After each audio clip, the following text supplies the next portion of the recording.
আসসালামু আলাইকুম। দৈনিক আর নিউজের রাতের সংবাদে সবাইকে স্বাগত জানাচ্ছি আমি তানজিলা টুইঙ্কেল।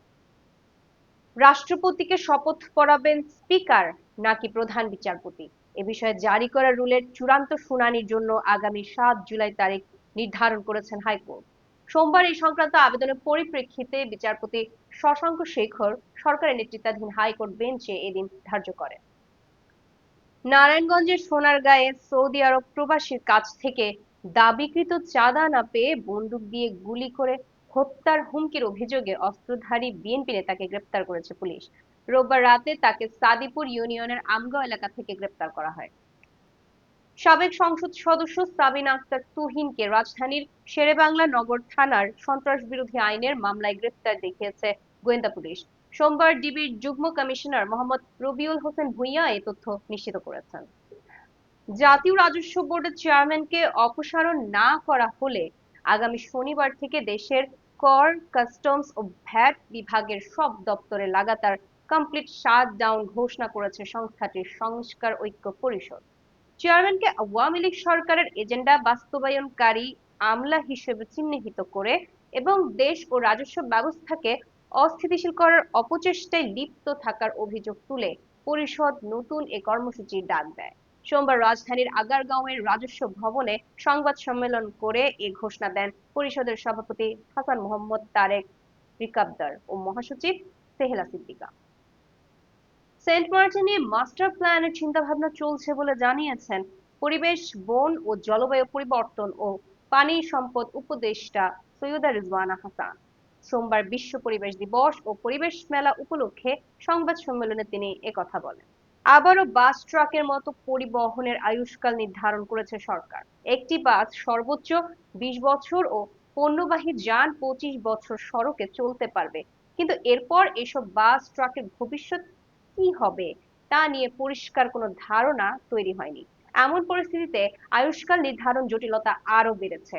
গত বৃহস্পতিবার রাতে সড়ক পরিবহন ও সেতু মন্ত্রণালয়ের আওতাধীন সড়ক পরিবহন ও মহাসড়ক বিভাগের সংস্থাপন শাখা একটি প্রজ্ঞাপন জারি করে।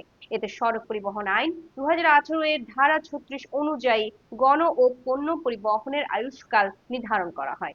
এটি আগামী 1 জুলাই থেকে কার্যকর হবে বলে জানানো হয়েছে। তবে প্রজ্ঞাপনে ব্যক্তিগত গাড়ি সহ অন্যান্য যানের আয়ুষ্কাল নিয়ে কিছু বলা হয়নি। এবার আন্তর্জাতিক প্রসঙ্গ। ইসরায়েলের টানা বেজে চলেছে সাইরেন, আর একের পর এক শোনা যাচ্ছে বিস্ফোরণের শব্দ। ইসরায়েলের সামরিক বাহিনী জানিয়েছে ইরান থেকে একের পর এক ক্ষেপণাস্ত্র ছোড়া হয়েছে। এর জেরে সেন্ট্রাল ও দক্ষিণ ইসরায়েলের অনেক এলাকায় বিমান হামলার সতর্কতা হিসেবে সাইরেন বেজে উঠেছে। বিশেষ করে আজদোদ ও লাচিজ শহরে এবং পশ্চিম জেরুজালেমের কাছাকাছি কয়েকটি জায়গায় ইরানের ক্ষেপণাস্ত্র আঘাত হেনেছে। ইসরায়েলে দফায় দফায় হামলা চালিয়েছে ইরান। দেশটির এই হামলায় ইসরায়েলের একটি বিদ্যুৎ কেন্দ্রকে নিশানা করা হয়েছে। এতে এলাকা জুড়ে অন্ধকার নেমে এসেছে। সোমবার জর্ডানের এক প্রতিবেদনে তথ্য জানানো হয়েছে। ইসরায়েল ইলেকট্রিক কোম্পানি হামলার বিষয়টি নিশ্চিত করেছে।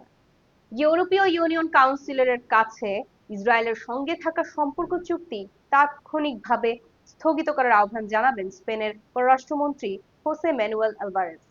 সোমবার স্পেনের সাংবাদিকদের এ তথ্য জানান তিনি। খবর ই নিউজ। তিনি বলেন, গাজায় মানবাধিকার লঙ্ঘনের প্রতিবাদে এ সিদ্ধান্ত প্রয়োজন। ইরানে মার্কিন হামলা নিয়ে প্রতিক্রিয়া জানিয়েছে উত্তর কোরিয়া।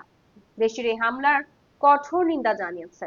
এছাড়া এই হামলাকে আন্তর্জাতিক আইনের চরম লঙ্ঘন হিসেবে অভিহিত করেছে দেশটি। সোমবার জর্ডানের সংবাদ মাধ্যম রয়া নিউজের এক প্রতিবেদনে তথ্য জানানো হয়েছে। বিশ্বের সবচেয়ে গুরুত্বপূর্ণ জ্বালানি সরবরাহের পথ হরমুজ প্রণালী বন্ধ করে দেওয়ার পদক্ষেপ নিতে যাচ্ছে ইরান। দেশটির পার্লামেন্টে এ সংক্রান্ত একটি প্রস্তাব পাশ হয়েছে। এমন পরিস্থিতিতে প্রণালী থেকে ফিরে গেছে 2টি সুপার ট্যাঙ্কার। সোমবার আল জাজিরার এক প্রতিবেদনে তথ্য জানানো হয়েছে। এবারে খেলার খবর। চলমান শ্রীলঙ্কা টেস্ট সিরিজে দুর্দান্ত খেলেছে বাংলাদেশ টেস্ট অধিনায়ক নাজমুল হোসেন শান্ত।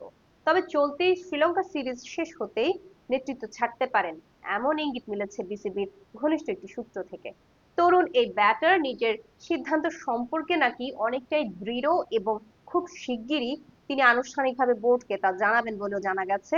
এমনটাই দাবি ক্রিকেট বিষয়ক ওয়েবসাইট ক্রিকেট বাজের।